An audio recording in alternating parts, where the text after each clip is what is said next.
मिर्ज़ा हुसैन अली नूरी, जिसने अपने आप को बाद में बहाउल्लाह यानी ईश्वर की महिमा कहा, 19वीं सदी का एक विवादित और झगड़ालू व्यक्ति था। उसका जन्म 12 नवंबर 1817 को ईरान में हुआ। पहले वो बाबी धर्म में शामिल हुआ, लेकिन बाद में उसने खुद को नया पैगंबर घोषित कर दिया। इसने बाबी समुदाय को तोड़ दिया और बहाई धर्म की नींव रखी। उसने बचपन में घर पर अरबी और साहित्य पढ़ा। उसे फ़लसफ़ा और सूफियों की बातें सुनना भी अच्छा लगता था। बाद में उसके अनुयायियों ने उसे अनपढ़ और सीधे ईश्वर से प्रेरित दिखाने की कोशिश की, ताकि उसकी लिखी बातें चमत्कारी लगें। करीब 27 साल की उम्र में वो बाबी बना। इतिहासकार लिखते हैं कि वो मुल्ला अब्दुल करीम से प्रभावित हुआ, लेकिन बहाई लेखक झूठी कहानियां बनाकर कहते हैं कि उसने तुरंत बाप का संदेश मान लिया। बाप की मौत 1850 के बाद उसने अपने सौतेले भाई सुबह अज़ल को बाप का उत्तराधिकारी मानते हुए वफादारी दिखाई। बगदाद में वो खुद को केवल नौकर बताता था और सुबह अज़ल की ओर से पत्र और मुलाकातें संभालता था। 1854 में वो 2 साल के लिए कुर्दिस्तान सुलेमानिया चला गया। वजह पर अलग अलग बातें कही जाती हैं। कुछ कहते हैं कि वो खुद गया, पर बहाई स्रोतों में लिखा है कि सुबह अज़ल ने उसे सत्ता की लालच और बदतमीजी पर डांटा था, जिससे वो भाग गया।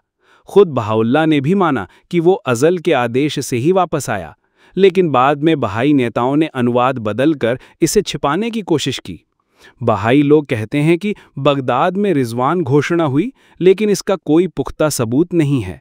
उस समय उसकी किताबों में कहीं भी पैगंबर होने का दावा नहीं है, बल्कि वो अज़ल और बाप की वफादारी जताता है। बाद में अलग अलग बहाई लेखकों ने अलग अलग तारीखें बताईं, जिससे ये साफ होता है कि कहानी बाद में गढ़ी गई।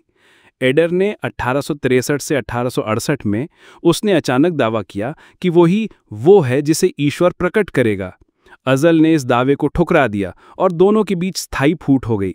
इसी समय बहाउल्लाह ने अफवाह फैलाई कि अज़ल ने उसे जहर देने की कोशिश की, लेकिन असल में ये कहानी उसके हाथ कांपने की बीमारी को छुपाने के लिए बनाई गई थी।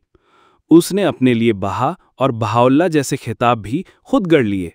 बाब ने कभी उसे ये नाम नहीं दिए। उस पर यह भी इल्ज़ाम है कि उसने कई बाबियों की हत्या करवाई जो सुबह अज़ल के समर्थक थे, जैसे सैयद मोहम्मद इस्फ़हानी और दय्यान।